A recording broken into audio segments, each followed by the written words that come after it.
chineses, né? Você acha que a gente vai ver a China como império, assim? Império é uma palavra complicada. Império, assim, que eu digo assim, o país principal. Como hegemon. Do mundo. A palavra que nós usamos Que no é os marxismo para Estados isso é Unidos hegemon. até agora. Como hegemon, acho que sim. É? De verdade, acho que sim. Porque a China, ela tem planos de se tornar não só hegemon econômico, como ela vem se tornando, como se tornar hegemon cultural também. Como você faz isso se o idioma não é difundido igual ao inglês? Isso é... Então, a tônica da minha viagem para a China foi essa. Eu fui meio lá para ver isso. Eu fui convidado... E só eu ter sido convidado para lá como convidado de comunicação e liderança política latino-americana. Eu fui como se eu fosse grande bosta, né? Mas eu fui convidado como liderança política latino-americana. Foi para eles começarem a demonstrar para as pessoas que têm poder de comunicação o que a China tem feito no aspecto da cultura. Então, como que os Estados Unidos conquistaram o espaço da hegemonia cultural no mundo? Exportando cultura. Então, eles têm, por exemplo, no cinema, um complexo industrial cinematográfico, que foi o primeiro complexo industrial cinematográfico do mundo, né? Que é o que a gente conhece até hoje, e exportam essa cultura, tanto que, não sei se vocês sabem dessa anedota, os Estados Unidos tardou a aceitar o cinema falado. Porque o cinema falado ia atrapalhar a exportação de cinema silencioso, que era muito mais fácil de localizar. A língua falada ia atrapalhar bastante o processo, tanto que os primeiros filmes falados que tinham a intenção de ser exportados, eles eram refilmados em várias línguas. Em vez de eles serem dublados, eles eram filmados em inglês, italiano e alemão. Filmado, refilmado, na mesma cena. Não. Isso foi alguns dos primeiros filmes lá de 28, 29, quando o cinema falado estava engatinhando, eles estavam brigando contra isso por causa da maneira como ia ficar mais difícil exportar a cultura, que era a intenção para começo de conversa, era dominar os mercados do cinema. A música eu não preciso nem falar, você que entende bastante de rap, por exemplo, sabe como o rap estadunidense, ele é dominante no Brasil, que é um país que não fala inglês. Sim. Entre a cena de rap, os MCs dos Estados Unidos são referência para todo mundo. Sim. Né? E isso tem a ver com o aparato de dominação cultural que os Estados Unidos construiu, e esses músicos estadunidenses usufruem desse aparato. Então não é uma coisa que é planejada. Os músicos não fazem música planejando dominar o mundo. Mas eles usufruem desse aparato industrial e que conseguem se internacionalizar muito mais fácil do que qualquer outro artista. Eu lembro que o Guns N' Roses tinha grana do governo dos Estados Unidos. Né? Isso eu não sabia. Foi o Caverna, o Gustavo, que me contou assim, que o governo colocou grana para exportar para o mundo mesmo, assim, para ser a maior banda do mundo na época. Assim. E tem um caso muito curioso, que é o caso do Jackson Pollock e do Mark Rothko, que são os pintores, né? Que os Estados Unidos estavam tentando se estabelecer em contraposição à ideologia da arte da União Soviética. Porque a escola não era a única, né? Mas a principal escola de arte da União Soviética era o realismo socialista. Ou seja, é realismo no sentido do conteúdo e não da forma. A forma muda muito, mas o conteúdo é um conteúdo proletário, revolucionário, trabalhador, anti-imperialista, plurirracial, plurinacional. É isso que era o realismo socialista. Os Estados Unidos estavam tentando se contrapor à União Soviética, trazendo a arte abstrata como uma postura de liberdade restrita. Ou seja, aqui na Terra da Liberdade você pode fazer qualquer arte que você quiser, que o governo não vai te cercear. Como que eles fizeram isso? Pesadamente financiando com dinheiro público a arte abstrata. O que é de uma ironia finíssima, assim. Então o Pollock e o Rothko receberam recursos públicos para fazer com que a sua arte abstrata, não sei, caso vocês não conheçam, procurem esses pintores que eu tô falando, o Jackson Pollock e o Mark Rothko, vocês vão ver a arte abstrata. O caso do Pollock é expressionismo abstrato, acho que é o nome que tinha, né? E do Rothko eu não sei. Mas aí a ideia dos Estados Unidos era fazer isso, e eles conseguiram provar justamente o contrário. Que é, a arte ela precisa de um mecenas. Na sociedade capitalista, muitas vezes esse mecenas é o Estado. No caso da União Soviética, era o Estado. No caso dos Estados Unidos, também era o Estado. Então, eles projetaram esses pintores com dinheiro público para exportar uma ideologia específica. Agora, como que a China está fazendo? Né? Por que você não liga a Netflix e vê filmes chineses? Você não vê séries chinesas. Apesar de eu querer muito. Sim. Eu adoraria. Não, eu sinto que eles estão começando a colocar uma coisa ou outra. Nos filmes coreanos sempre tem uma atriz chinesa agora, um ator chinês. A Coreia é outra coisa, né? Então, não, mas a Coreia chegou aqui.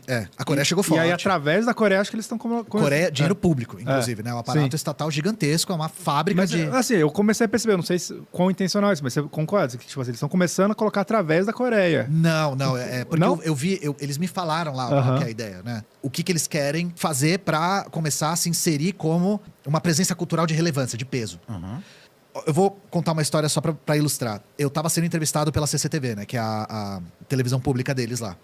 E aí, a menina me perguntou: quais são as propriedades intelectuais do Brasil que são mais populares fora do Brasil? Aí eu pensei, entre países lusófonos, novela. Então, nossas novelas são muito assistidas em Portugal, em Angola, em Moçambique, em países lusófonos, né?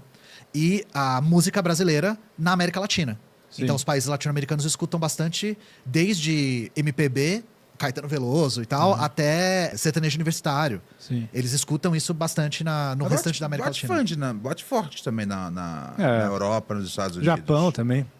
Aí eu acho que o jazz brasileiro e o MPB bate forte no Japão, né? Ele tem bastante publicação lá. Sim. Na Europa eu não sei mensurar. Mutantes os caras amam na Europa. Assim. Tem isso. Tem Mutantes, Sepultura, todas né? essas bandas índia e britânica, os caras, tipo, o que você gosta do Brasil? Mutantes, eu vi Mutantes Sepultura foi muito também. O Sepultura é... Mas tô falando... Os caras são bem tarados. No fenômeno da indústria musical brasileira, o sertanejo universitário pega muito forte na América Latina.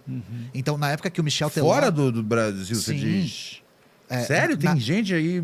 Na época que o Michel Teló estourou com o... como é que era? Nossa. Ai, Se Eu Te Pego, a América Latina toda escutava. Essa é pro mundo todo. Fizeram cover e tudo da música. Teve um cara que... Então a música brasileira ela é exportada pro restante da América Latina. E aí, olha que curioso. A moça me perguntou lá, ela tá falando inglês comigo. Ela perguntou, a última pergunta da lista, você jogou Black Myth Wukong? Aí eu falei, nossa, que pergunta curiosa, né? O que acontece? Eu não sei se você viu esse jogo, o Black Myth Wukong. O do macaco, né? É do Rei Macaco, né? Existe essa história do século XVI da China, que é A Jornada para o Oeste, que talvez seja a novela clássica chinesa mais popular do país, né? Que é basicamente a história do Dragon Ball.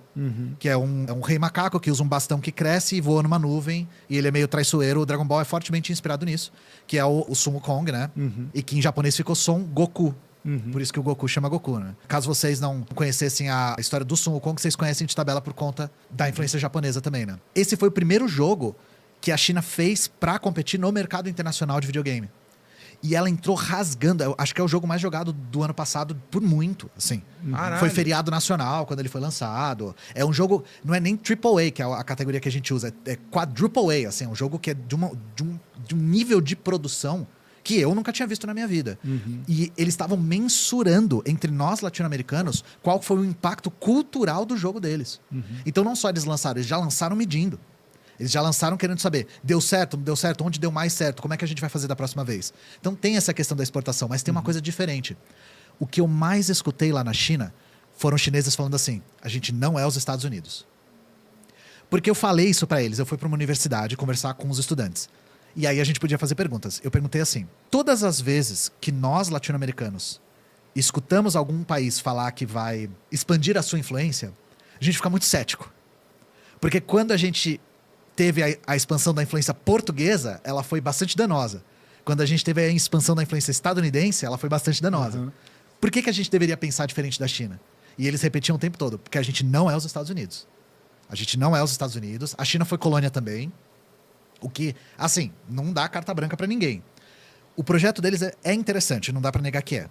Eles não querem só exportar produtos feitos na China no âmbito cultural. Então, séries, filmes, videogame, música. Eles querem transformar a China num centro de encontro cultural do mundo todo.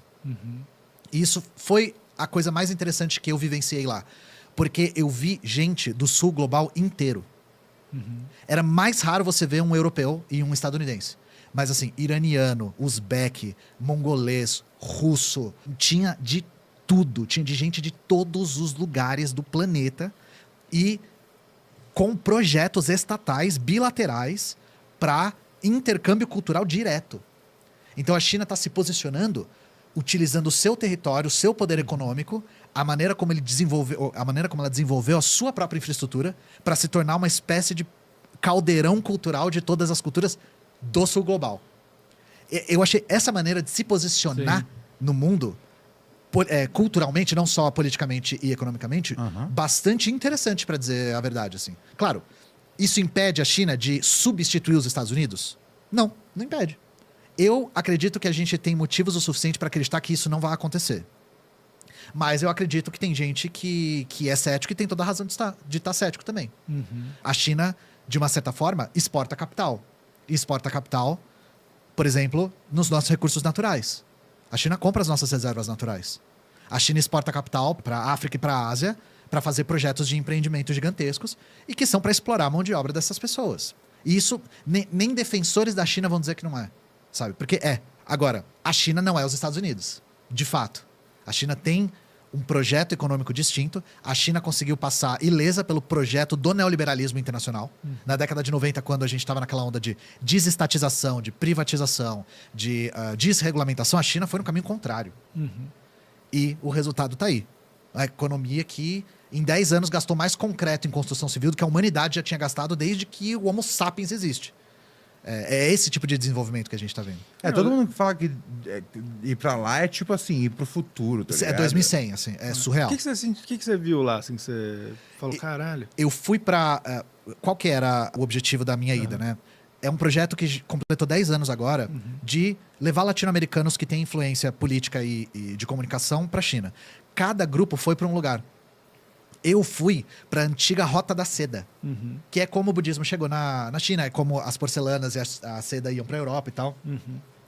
E eu fui para uma cidade que é uma cidade muito turística para chineses, que é Dunhuang. Então nós éramos os únicos estrangeiros lá. Era temporada, eu acho que era mais ou menos temporada de recesso para eles, e tinha só chineses. E a cidade era tão bonita e tão preparada que ela parecia cenográfica. E, assim, surreal. É um negócio de...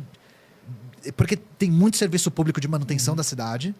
E a cidade toda, ela é feita para receber turismo interno. Porque os chineses investem muito em turismo interno. Muito em turismo interno. Eu pergunto assim, porque a gente tem uma propaganda muito negativa da China desde que a gente cresce. Mas todo mundo que eu conheço que foi para lá fala exatamente isso, cara. Os caras estão 30 anos no futuro. E isso foi uma coisa que eu falei pros chineses. Uma chinesa me perguntou, o que vocês ouvem da China lá no Brasil? Falei, cara, nossa mídia é muito dominada pela extrema-direita, a gente ouve muito espantalho e muita notícia negativa. Geralmente é daquele nível, a China está plantando muitas árvores, mas a que custo? Geralmente é essas coisas meio tentando sempre olhar o lado negativo da coisa. E a menina me falou uma coisa que me marcou muito. Ela falou, que pena, porque aqui a gente só ouve coisas maravilhosas do Brasil. Que é errado também. Então, né? Ela falou, a gente ouve sobre como as relações do Brasil e da China são boas, são antigas, sobre como a gente tem muito que colaborar ainda, sobre como a cultura do Brasil é interessante. E aí eu fiquei tipo, não dá pra dizer o mesmo. Porque eu desafiava isso pros meus alunos quando eu dava aula em escola. Se tem gente que tem uma visão hoje, assim, né, que fala, a China é um campo de concentração gigante. Agora acho que é isso. Sim. Assim. Tem episódio de South Park reforçando essa ideia. Eu não sei se vocês viram todo o chabu que deu com o TikTok. Sim. Que teve um êxodo foi pro Red Note. Foi pro Xiao Hongshu, né? Que eu gosto de falar Xiao Hongshu porque é o nome do livro vermelho do Mao Zedong. Esse é o nome do aplicativo, sabe? É pequeno livro vermelho. E o pessoal foi... A galera entrou em choque quando viu... Exatamente. Os chineses os estadunidenses pela primeira vez falaram com os chineses cara a cara e viram que tudo que eles aprenderam sobre a China era mentira. Sim. E os chineses descobriram que tudo que eles aprenderam sobre os Estados Unidos era verdade. Então, eu vi, você já viu aquele vídeo de um americano que foi pra China também e ele falou, caralho, tudo que eu aprendi é mentira. Tipo, os caras fazem uma refeição completa por $2. Cara, a comida lá me deu uma raiva. Sério, pra gente que é latino e vê fome, assim, com uma frequência super alta, lá comida é boa, barata, abundante, acessível. E na região que eu tava, existe uma cultura muito forte de desperdício de comida. Cultura de desperdício mesmo. Eles estão com 2 pessoas, eles compram para 5 e deixam na mesa. Isso é de partir o coração. Assim, quando a gente que vem de um país que tem fome crônica, eu passava na rua, nessa cidade que era turística, fileiras de mesas assim, com um banquete que parecia da Maria Antonieta, assim, um negócio surreal. Tem que consertar isso aí na China, então. Então, leva uma quentinha para casa. Eu perguntei para meu amigo, ele falou, isso é cultura muito forte do norte. Porque no Sul isso aí é ofensivo também. Aham. O pessoal do Sul fica ofendido com desperdício. Eu não gosto, eu ia ficar... Não, eu fiquei Eu ia chocado. chegar lá e falar, ô, chinês, bota aí na bolsinha pro cachorro, tá ligado? Levar no avião de volta as coisas, né? Pelo Não, amor eles de têm... Deus. mas a comida é muito acessível. A maior parte dos chineses tem casa própria. Apesar de nas grandes cidades o aluguel ser bastante caro ainda. Os chineses... Eles têm um sistema de saúde pública. Apesar do SUS ser mais robusto, tá? Do que o sistema de saúde chinês. Porque o sistema de saúde chinês foi privatizado na década de 80. Então, ele ainda está caminhando em direção a uma saúde mais universalizada. Mas, mesmo assim, nos Estados Unidos não tem nada. Os chineses ficaram chocados que nos Estados Unidos você paga pela ambulância. Que é um negócio, assim, convenhamos, né? É doideira. É esquisitíssimo. É esquisitíssimo. O cara ter um ataque cardíaco, acordar e falar assim, não liga pra ambulância não, porque eu não tenho dinheiro pra pagar. Não, nos Estados Unidos os caras têm esse negócio... aliás, inclusive, foi os 2 maiores planos de saúde lá, eles reverteram, tipo, assim que rolou o caso do Luigi. Cara, São Luigi. Porque, meu, São no Luigi. dia seguinte que o Luigi pipocou o maluco lá, os 2 maiores planos de saúde reverteram a política de anestesia, que é uma política que os caras têm assim, ó... Você vai fazer uma cirurgia, você tem 1 hora coberta aqui pelo nosso distópico. plano. Depois de 1 hora, você tem que começar a pagar. Tá? Então você tem que torcer para sua cirurgia ser realizada em 1 hora, senão você começa a pagar pela anestesia. Ou então você começa a sentir dor. Sabe? É distópico, tipo, qual que é a opção aqui? Lógico que eu quero continuar com a anestesia. Não, e foi engraçado, porque foi basicamente assim. A gente vai aumentar o custo da anestesia, vocês vão fazer o quê? Vocês vão matar alguém? Aí foi o maluco que matou eles falando, então... A gente não vai fazer mais isso não, cara. A gente Agora. não- Manda aí, Tony. Aqui, ó, Thaís Bonini pergunta: Ian, você acredita que o Brasil pode se beneficiar de uma aproximação da China? Os Estados Unidos, a partir disso, tentarão prejudicar nosso país? E qual estratégia o governo pode adotar para driblar isso? Não acho nem que o Brasil pode se beneficiar. O Brasil já está se aproximando da China a passos largos, porque isso está se tornando uma condição sine qua non para entrar na economia global. Não está virando mais uma questão de escolha. A China suplantou os Estados Unidos como oficina do mundo, né? Como centro industrial do planeta. E essa coisa de que a China ficava no reboque da tecnologia global já é coisa do passado. A China está disputando a fronteira do conhecimento humano. Faz tempo já. Eles lançaram o chat GPT deles O agora DeepSeek, e já o arregaçou. DeepSeek. Já tem... Lançaram o DeepSeek agora, que foi uma coisa super interessante, inclusive, Falaram que que já tem aconteceu. mais usuário que o chat GPT. Porque é gratuito. Por ser gratuito e também porque a China tem muita gente, né? Mas o DeepSeek, eu acho super engraçado que a galera tá falando assim, mas pergunta pra ele o que aconteceu na Praça da Paz Celestial. Fala isso pras ações da NVIDIA. Eles não estão nem um pouco preocupados com a Praça da Paz Celestial, tá? Não é pra isso. Uma inteligência artificial não serve pra te responder coisas que você quer saber sobre a história política chinesa.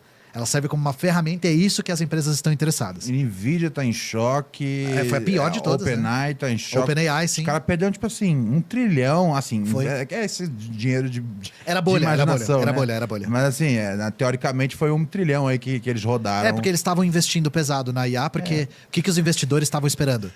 Como a IA teve um salto, que foi quem pegou, os investidores estavam investindo pesado, acreditando que ia ter algum outro salto na IA, que ia ser daqueles quem pegou, sabe? Quem tivesse lá no momento que teve algum tipo de breakthrough, sabe? Algum tipo de descoberta, ia conseguir ganhar muito dinheiro. E aí o DeepSeek veio e fudeu tudo.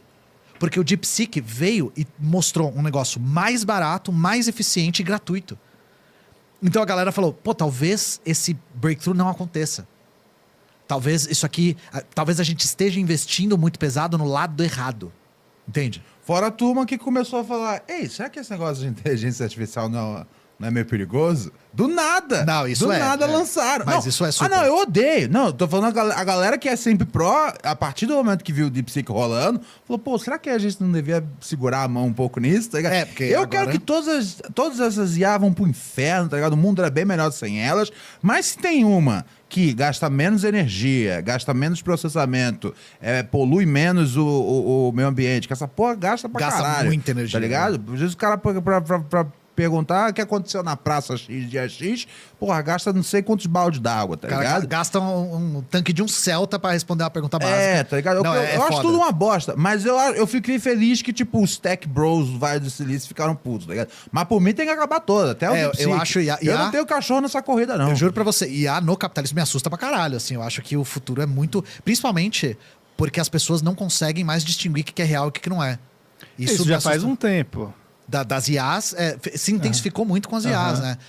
A gente consegue ver uma imagem de IA e falar, nossa, isso é IA. Mas os mais velhos olham e Não, acham que tudo é verdade, Não, a cara. gente já não consegue. Não, cara. depende. Tipo assim, ó, o Sora ele já tá fazendo umas coisas que você fala, velho. O do Sora é muita pirotecnia pra pouco entrega. É? Assim, Porque a gente sempre tem que ser cético com as demonstrações que eles fazem. Ah. As demonstrações são sempre controladas, Aham. são sempre em situações ideais. Quando você tem que fazer uso real daquilo, Aham. aí sim é que você coloca pra teste o Sora Ainda não. não entrega. Então, porque mas, tudo... mas é uma questão de tempo, né? É uma questão de então, tempo. tudo que eu vi, eu falei, caralho, isso aqui tá surpreendente, mas eu não tenho, né? Mas eu tô falando assim, aquelas imagens de Jesus camarão, Aham. a galera...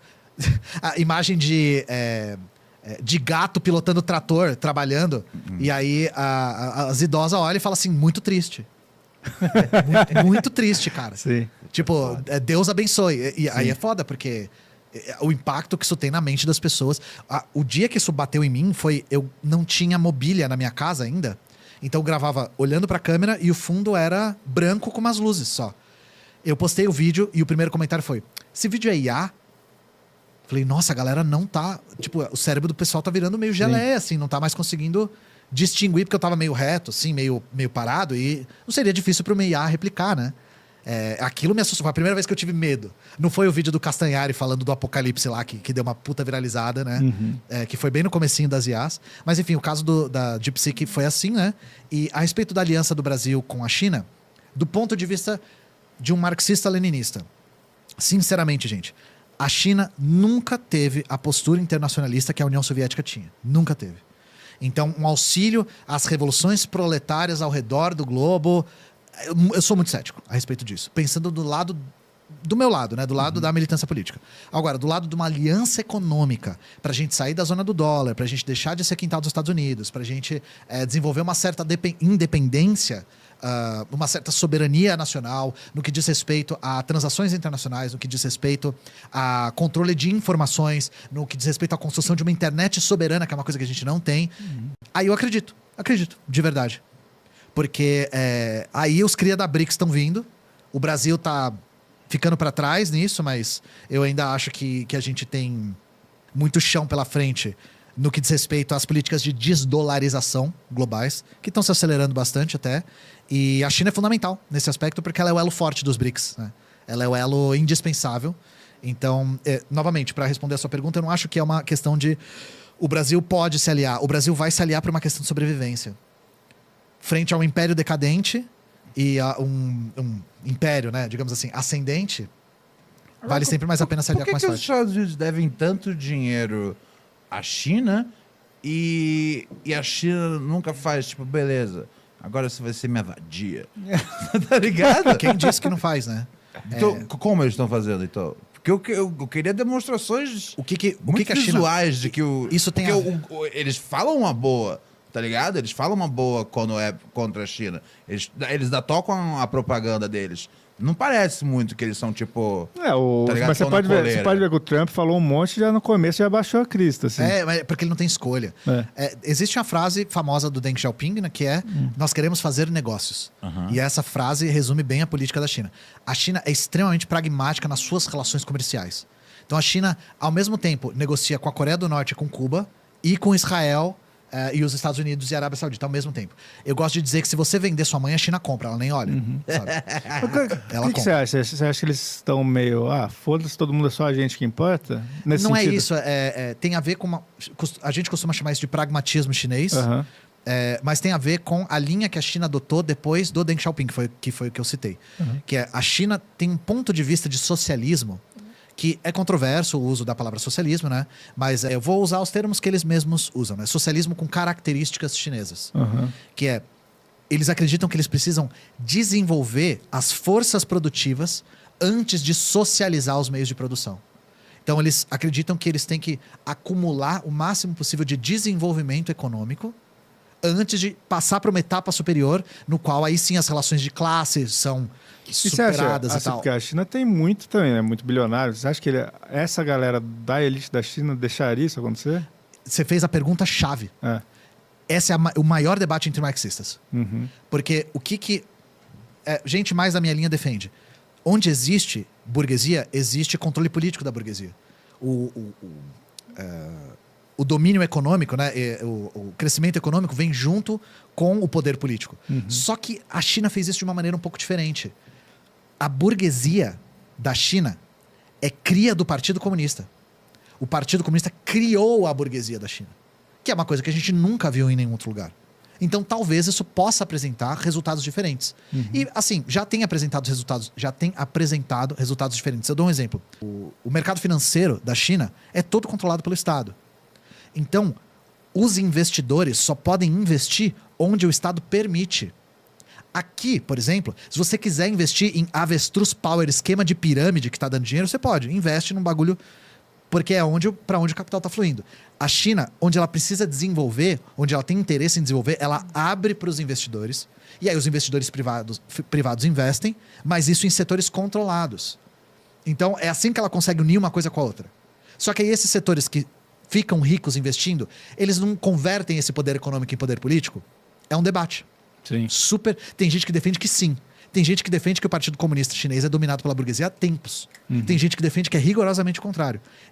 Fato? Eu não sei. O que você acredita? Eu não sei, eu não tenho estudo suficiente. Não tem. Aí eu tô sendo sincero, eu não tenho estudo suficiente. Precisaria ler livros que abordam especificamente essa questão. Porque no meio disso tudo, a China defende que de jeito nenhum. A China defende que a própria China fala de si própria ainda como sendo socialismo com características chinesas. Como sendo um país governado pelo Partido Comunista da China. Que tem como horizonte a superação do capitalismo. Eles defendem isso ainda. Eu precisaria ser convencido do contrário com dados concretos. E é um estudo que eu ainda tenho que fazer para conseguir refinar ainda. Nessa missão da expansão cultural chinesa, por que os chineses não vieram aqui ainda e falaram: ei, Benhu, toma um dinheiro, fala bem da gente? Tá ligado? Por que eles não fizeram isso ainda? Porque eu vou falar, eu não tenho nada contra a minha favor. Faz Mas, assim, anos que eu tô falando já bem. Bota 1 bilhão, que pra eles é merda, né? Cara, eu vi isso ao vivo. Pra China 1 bilhão é merda. O custo que foi a viagem que eu fui é surreal. Então, e pra eles é tipo... Eles cara, eu juro. Saiu da conta, ele nem viu. Juro, me dá um roteiro de tudo que eu tenho pra falar bem da China. Tá ligado? Que eu falo. Você não fala? Eu já Você tô não fala, falando. Tony? Eles já estão fazendo isso, mas não com o Ben-Hur. Então, mas tem que começar daqui. Então, eu fui lá na central da TV Internacional Chinesa, que é a CGTN. É China Global Network Television, uma coisa assim. E lá eles estavam mostrando as sedes que eles têm em outros países. E não tinha o Brasil. Olha aqui o lugar pra ser sede. E aí nós brasileiros tava assim, velho, o rolê é esse aí, Aí eles, não, a gente tá vendo. É que não tinha tanto público no Brasil, a gente não priorizou. Porque tem no Irã, tem na Rússia, tem tem na Venezuela. A Venezuela tem um laço super próximo. Tinha em Cuba também. E aí, nós brasileiros lá que estavam na viagem, a gente só ficou assim, tipo, velho. Imagina os caras patrocinarem um episódio do guarda florestal de uma floresta na China. Uau! Imagina esse dinheiro, cara. China, se você Em cima do realmente muro quer de Pequim. tá ligado? Leva um panda. Vamos fazer um dinheiro, China. Vamos fazer um dinheiro. Tá Mas ligado? eles têm feito isso. Eles têm feito... Não, eles têm... não bastante. Não bastante. Se o dinheiro não chegou ainda aqui, tá ligado? Olha Se não que coisa chegou, como interessante. chama mesmo o presidente? O Xi Jinping. Não chegou, Não chegou o Xi Jinping. Xi Jinping mandou um Pix pro Ronald. Não chegou o tá Xi ligado? Jinping. Se não chegou aí o Pix dele aqui pra mim, se eles não Eles usam tinham- Pix, se usam PayPal, eu aceito dinheiro. Não, eles cara. usam o WeChat. Se, lá. se, o WeChat, se quiser mandar dinheiro pro WeChat, eu baixo o WeChat. Eu só quero esse dinheiro. Eu vi um negócio que eles queriam fazer esse polo cultural muitos anos atrás, deve fazer uns 10 anos isso, que eles queriam meio que levar Hollywood pra lá. E eles tentaram até fazer essa... Isso eu não sabia. Eles tentaram fazer aquele filme que o Matt Damon fez, sabe? Lembra que era um... Lembro. Então, só que falhou, né, completamente isso aí, e acho que eles reestruturaram Não deve ter de outra agradado maneira. o público, né? É. Mas lá, a China tem um complexo Mas industrial eles queriam levar, tipo, cinematográfico. o Brad Pitt pra filmar Sim. lá, o Matt Damon, todo mundo pra selar Hollywood nova, assim, né? A China tem um complexo cultural que os próprios chineses consomem muito cultura criada lá. Então eles assistem muito filme chinês, escutam muita música chinesa, assistem muita TV chinesa, eles consomem muitas próprias culturas. Agora que você falou que eu lembrei, eles fizeram com a NBA também. É? Eu lembro dessa Eles época. fizeram que você falou. acho que fizeram com a NBA uns bagulho assim. Tu posso estar falando... Eu não sei. É que você acho que manja rolou um do- Eu bagulho lembro com- de uma coisa assim com o também. LeBron, um negócio assim. Mas, Tem algum jogo rolando lá, talvez. Falando de o Xi Jinping financiar o Ben-Hur, sabe o que eu achei curioso? Sabe? Quando eu tava lá na CGTN, eles estavam mostrando não só a estrutura da televisão, mas que é um negócio assim, meio de sci-fi que eles têm lá. Que ele tem os computadores analisando os discursos para ver onde tem notícia quente rápido. E eles estavam mostrando a equipe de influências digitais que eles têm. Caramba. Então, eles têm uma que fala português, que é a Luana. É Luana em Pequim, o perfil dela. E aí, ela fala chinês, ela tem essa vantagem, né? E o que eu acho engraçado, o Só perfil... agora eu tô vendo uma cagada que eu fiz com a minha vida. 10 anos atrás alguém falou, Ronald, estuda chinês. Tá ligado? Se eu agora estivesse voando no chinês... Você ia estar já... A gente ia sendo- ter uma faixa aqui no Ben-Hur, que era um programa Meu Sonho em Chinês. Velho. O Continua, que eu desculpa. acho engraçado é que... Eu tô preocupado com o dinheiro que eu tô perdendo, tá ligado? Eu acho que o Xi Jinping não vai poder te ajudar nesse aspecto. Quando tem esses influenciadores, no Instagram fica mídia controlada pelo Estado chinês, como se fosse uma ameaça, assim. E é tipo a menina indo comer pastel na China, sabe? Tipo, tem um brasileiro aqui que começou a fazer pastel. É isso, cara. O Ben-Hur pode ser uma mídia controlada pelos Estados chinês. E aí é o Ronald falando de pinto, tá ligado? Mesma Mas coisa. eu juro que é esse nível, assim. Então, tamo dentro, cara. Pinto eu acho que não pode, cara. O Chico Bento faz muito, o Chico Bento faz muito sucesso na China e tiveram que tirar o pinto dele. Eu não tô zoando. Maurício, porque o Chico Bento aparece o pintinho dele, né? O filme? Não, no quadrinho. No quadrinho. Quando ele E pula daí no... na China não pode aparecer o pinto dele. Ele fica smooth? Ou é assim ou não aparece. Ou eles põem a calça de volta, não sei Eu não sei como é que eles são com pudor, assim. Eu não... Tá aí, boa, isso é uma... Eu vi o Maurício de Souza falando disso. Eu não tô inventando. Mas eu tô pronto pra ir. Cara, por $1 bilhão eu aceito qualquer regra. Teve alguns Tá choques ligado? culturais nesse aspecto, que foi... Eles pediram pra eu cobrir minhas tatuagens lá. Eu contei essa história no meu canal já. Eu tava em piloto automático dia brasileiro. Mano, a gente acordava 5h30, 6 horas no máximo todo dia. Era bem puxado. E aí, a menina lá bateu na porta pra me acordar. Uma chinesa que não falava nem espanhol, nem inglês, que eram as línguas que a gente tava se comunicando. E aí, eu dei oi pra ela e cumprimentei ela com um beijo no rosto. Cara, ela ficou horrorizada. Assim, parecia que eu tinha transgredido uma barreira cultural invisível. Sabe, você cumprimenta as isso é muito pessoas. doido, né? Caralho. E Andiri. Você para com essa porra. Você para com essa porra. Eu tava em piloto automático de brasileiro. Num desacordo aí internacional. Num E eu não consegui nem mal pedir desculpa entendido. porque ela não falava nenhuma língua. Eu não sei como é que fala desculpa em chinês. Então a gente só ficou assim. Imagina se ela saísse gritando, mas você deportado do país. Cara, Não, eu acho que rapidamente. vergonha Porque os chineses nacional. toda a comitiva lá era latino-americana. Então, os chineses que estavam com a gente, muitos falavam espanhol. E o português, foda-se o português, né? Porque tinha 14 países que falam espanhol e a gente. E aí, os chineses que conviviam muito com os latinos, eles sabiam os nossos trejeitos, assim. Eles também sabiam que a gente atrasava às vezes pra chegar no ônibus, que a gente gostava de se encostar, né? Porque é uma coisa que os latinos fazem muito. Que a gente se vestia diferente deles, que a gente fala alto nos lugares. É uma coisa que foram choques culturais pros chineses que não estavam lá, mas pros que já estavam há 10 anos convivendo com o latino por causa desse programa aí da China, já sabiam muito bem, sabe? Pô, maneiro esse bagulho aí. Quando você volta pra lá? Se me chamarem, se me chamassem agora, eu não vinha nem aqui. Eu ia falar, gente. Não, eu tô louco pra voltar.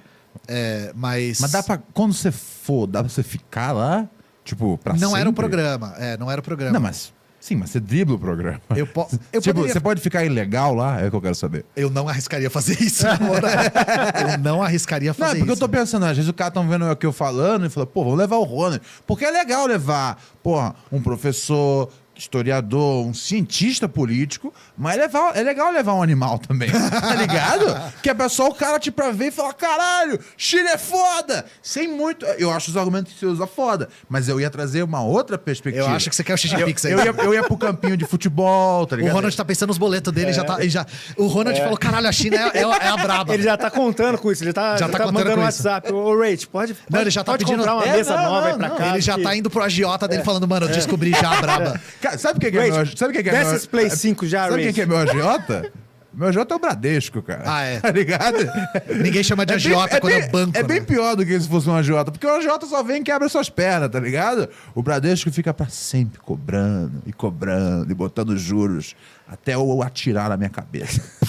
É isso. Minha carta do suicídio vai ter o Bradesco. Não vai ser nem não é nem o agiota que vai te matar, você vai se É matar. sério, Bradesco.